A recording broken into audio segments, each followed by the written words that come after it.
Assalamualaikum warahmatullahi wabarakatuh. Bismillahirrahmanirrahim. Tabarakalladzi nazzala al-furqana ala 'abdihi liyakuna lil 'alamina nadhira.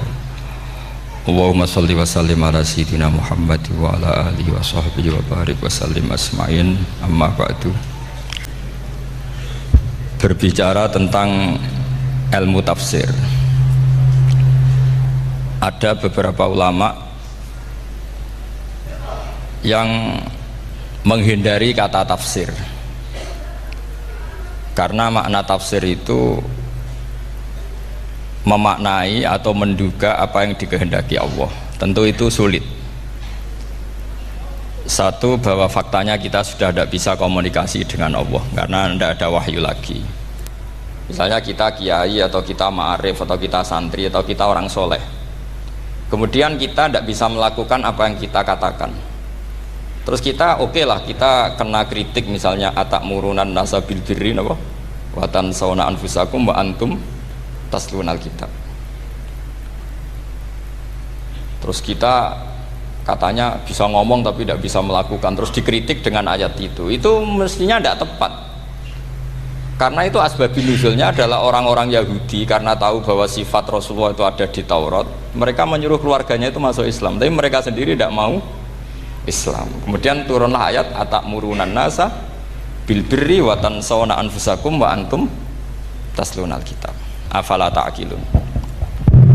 Sekarang perbandingannya begini, misalnya ada orang Islam, taruh saja Zaid itu maling, ya maling, konsisten dia malingnya sampai tua.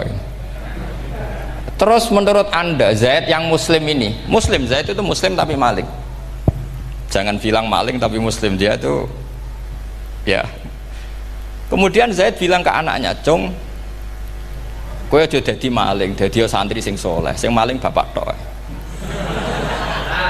Ndak, ini menurut analisis usul fikih, ngomongnya Zaid itu benar apa salah? Benar kan? Nasihatnya ya benar, ngomongnya juga benar. Kamu tidak bisa ngeritik Zaid, kamu bisa ngomong tapi tidak bisa melakukan, tidak bisa. Fa innal amra bil ma'ruf wajib, wal qawla bil ma'ruf ya wajib, wal qawla bil haqqi ya wajib. Jadi itu hal yang berbeda. Misalnya fa innal amra bil ma'rufi wajibun, memerintahkan barang baik itu baik.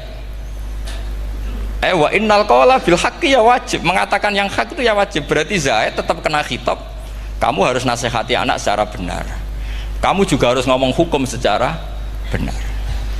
Lalu ketika Zaid ngomong hukum secara benar, "Cung ojo maling, maling ku dosa. Cung ojo nerusno profesi ini bapak maling, maling itu tidak benar." Dia berarti sudah melakukan dua kebenaran, yaitu ngomongnya benar, nasihatnya benar. Dia salah, perilakunya tetap maling. Tapi jangan karena dia maling lalu omongannya enggak salah juga, berarti salahnya malah tiga. Makanya ini pentingnya ngaji sama ulama, sama ahli usul fikih. Jadi tidak bisa dicampur adukkan. Zaid gagal dalam perilaku, tapi jangan gagal lagi di nasihat. Nanti kalau dia tidak nasihati, maka anaknya terus maling, alasannya niru bapaknya. Karena bapaknya kalau mau nasihati nanti disemprit sama santri-santri, "Pak, sampean ora oleh nasihati anak ora usah maling, sampean dhewe maling." Oh, tidak bisa. Cara usul fikih itu malah yudroku kulluh la yudroku napa kulluh, atau bahasa populernya al maisur la yasqutu bil maksur. Misalnya kita sebagai kiai hanya bisa takrib, hanya bisa jurumiyah, apa muda fatul mu'in cik abote bulet, maknanya bulet. Kamu tidak boleh ngomong gini, "Cung, kowe sebagai muridku kudu nurut aku, nak gurumu goblok tok takrib, kowe tok takrib wae." Gak oleh ngelangkai guru, gak sopan gitu misalnya gitu.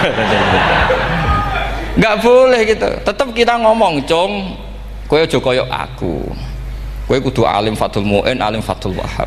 Sama tidak bisa protes, Pak Guru sendiri tidak bisa.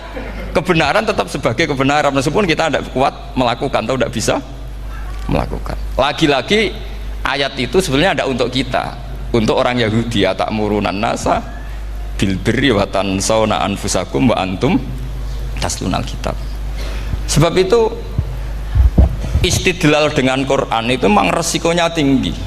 kalau tidak bagi mutabakhir. Karena ya itu tadi, ini harus ada pengetahuan yang luas tentang asbabun nuzul, tentang kriteria. Nah, kalau terpaksa, saya katakan terpaksa, kalau terpaksa kita iktibar itu boleh, tapi itu terpaksa. Bahwa Allah mengkritik orang yang bisa ngomong tapi tidak bisa melakukan.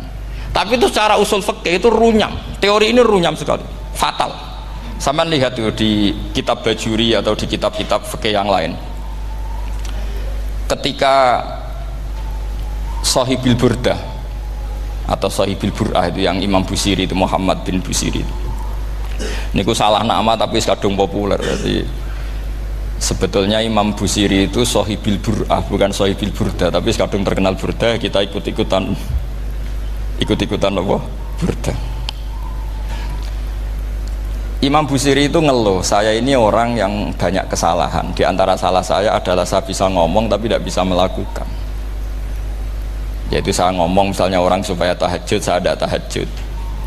Saya ngomong orang supaya sholat sunat, saya nggak pernah sholat sunat. Itu sarahnya itu yang menyarai itu kan Imam Bajuri itu yang sarah Burdah. Itu mengkritik begini. Kalau Anda ngendikan itu fi ma'radi dzammin nafsi, yaitu dalam konteks Anda mengkritik diri sendiri, oke. Tapi omongan Anda salah. Karena secara usul fikih fatal. Fatalnya begini. Misalnya saya nggak pernah tahajud. Ya mungkin itu nyata.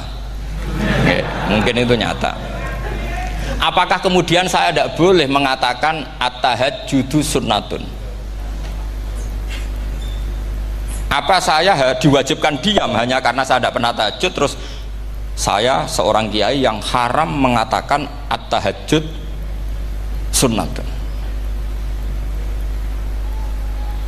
Saya harus tetap mengatakan kalau tahajud itu sunnah. Saya kalau punya santri tetap saya bilang, "Cung, napas nganggur yuk tahajud. Tahajud itu sunat." Karena mengatakan kebaikan pasti bagian dari kebaikan itu sendiri. Makanya kata Imam Bajuri, "Fakaifa yakunul amru bil ma'rufi mazmuman." Bagaimana mungkin sesuatu yang jelas baik karena memerintahkan kebaikan mazmuman menjadi sesuatu yang tercela hanya karena yang mengatakan tidak melakukan. Fa innal fi'la ya amrun wal hukmu ya amrun akhar. Itu beda. Jangan karena Anda tidak minum teh karena diabetes, terus Anda kalau ada tamu tidak disuguhi teh. Karena saya sendiri tidak minum teh. Wah ya repot kalau gitu.